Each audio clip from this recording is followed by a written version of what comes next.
Hello everybody, Seabricks here with yet another LEGO Star Wars review. Today I'm taking a look at set number 75250, the Pasaana Speeder Chase. The set includes 4 minifigs, comes with 373 pieces, and is recommended for ages 8 and up. The back of the box shows off the set's play features, being which you can remove and place down a crate on the actual speeder, and the stud shooters hidden under some of the rails on the speeder. It also shows off some more hidden storage space all around the main speeder, and it shows off some of the minifigs as well as the little build here for the fair festival that was going on during the movie. If you take a look at the top of the box, it shows you Rey, the new Rey, and then the black Rise of Skywalker greebling that I think we all like. And then on this side, same thing, more greebling, shows off the set.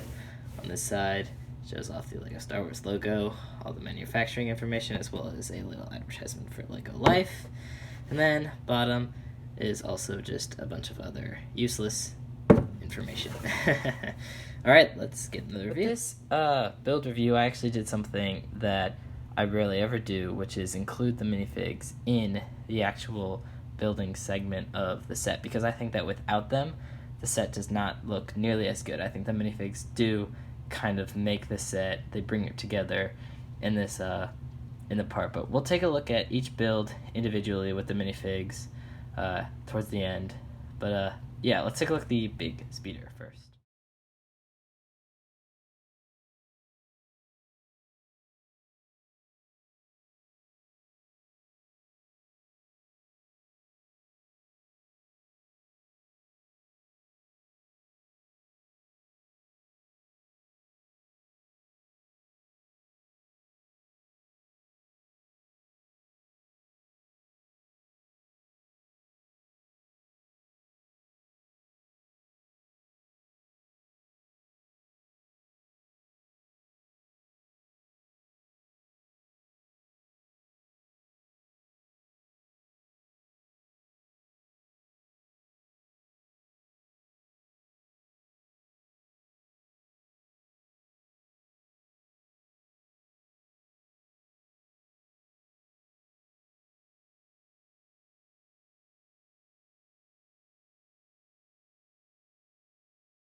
This is the First Order tread speeder, and that makes sense because it has a big old tread right here.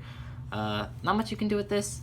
You can sort of lift it up, which if you want to do it movie accurate, you can kind of lift it up and act like the jetpack trooper is jumping, or I should say flying, being launched towards the heroes in their speeder. But then you have the driver right here, just kind of steer, but there is actually nothing, no wheel or anything on the back right here, which is interesting. It's just this little piece to kind of, again, give it the aspect like it's hovering. Not pretty nice. You can sit any figures down right here. There's only 2 studs to attach their front feet. You can lift this up. Don't know why you would wanna, but you can. And then this side, there's more stud shooters that, again, they're integrated pretty well. I like them. I think these are supposed to be the actual cannons on the thing, but you can just pretend that the blast is coming out of here, or you can pretend there are 2 cannons. Do whatever you want. And I like the color of this thing too, with the sand blue. That's what they use for the Sith Trooper Battle Pack build, which I think makes it look better, like side by side. You can tell they're both from the same allegiance, from the same crew. It's pretty cool.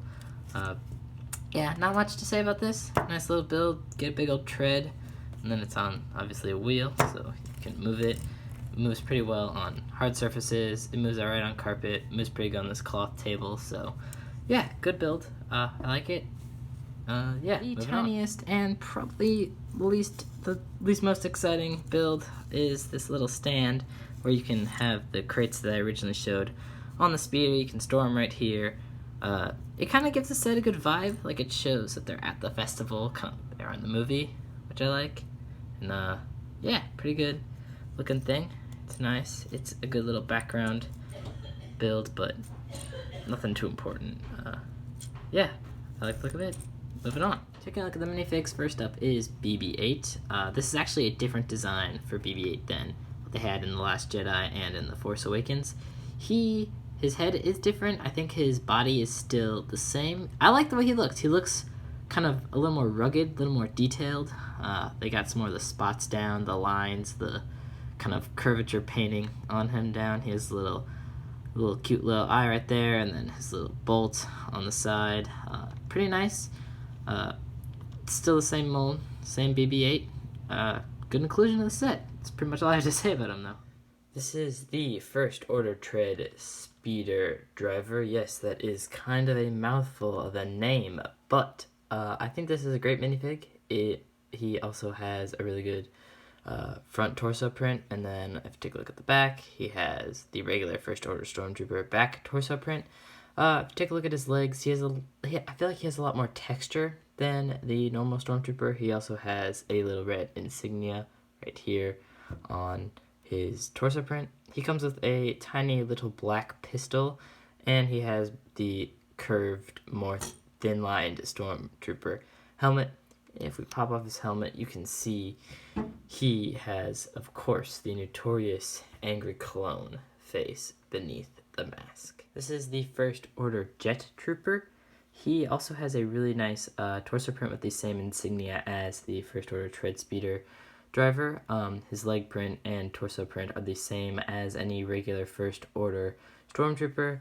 If we flip him to the backside, you can see his white jetpack piece, and then he has a 1x1 flat tile that is a printed piece for the little emblem and more detail on his jetpack. If we turn him around and we pop his helmet off, you can see he has, again, an angry clone face. Nothing wrong with this face. I just feel it is overused, but yeah, it's still pretty good. Here's a better look at his back torso printing. He does have the black on the back of his torso printing, and I think that it is a good print. It's a shame that it's covered by a jetpack, but still pretty good. And if I forgot to mention, he does include a black regular medium scale blaster rifle. This is the new Rise of Skywalker Rey, and I just have to say I really do like this figure. Her lightsaber is a more frosted lightsaber. You can see it kind of gives the effect as if it were glowing, which I like. I think that is pretty cool. She uses the same hairpiece that she used for The Force Awakens. She has the white robes, which I think look pretty good. They resemble more the Force Awakens print than I feel the Last Jedi print, but I like them. I think they look really good. Her torso and her hips and legs are printed well. I like the cloth running down right here. It looks really good. It molds together with all the pieces really well. And then her arms are the light nougat color along with her hands and her face. If you turn her around, you can see the hood below her hairpiece. I'm actually going to pop that off so you can see her double-sided face. It is a frustrated, angry looking face. No printing on the back legs, but printing on the back torso, she does have the indents to represent the more feminine looking minifigs, which I think is good inclusion. And her face, I forgot to mention, is the same as the Force Awakens and Last Jedi, so no new face print, but yeah, I think that this was the main draw and is a pretty good minifig. I think that this is an excellent Lego set. I'm going to give it a 7.8 out of 10. I think it's really good. I think the figures are good, and I think both vehicles are pretty good and will probably eventually become sort of iconic because I have seen the movie, and it's a pretty good scene in which both these vehicles are in. I think the minifigures are really good as well, and I think that the $40 price tag is fair, not too tough, not too unreasonable, and I think that this is a good set for kids, and it looks pretty good for adults. It's a little hard to display because there's so many pieces of it, but you know, I felt this set is definitely more for kids. If you're a fan of The Rise of Skywalker, it's definitely worth buying. It's not a bad set at all. You get a good amount of bad guys and an equal amount of good guys. Yeah, all in all, I just think it's a really good set, and I definitely think that if you're a kid, you should pick it up, and if you're an adult collector, you know, it might not be the most appealing to you, but you know, if you're collecting the Rise of Skywalker sets, obviously, yeah, you should pick it up as well. Thank you guys so much for watching. If you did enjoy, please leave a like on the video, and if you feel I deserve it, consider subscribing and checking out some of my other LEGO reviews, and yeah, hopefully I'll see you all in the next one, and as always, peace!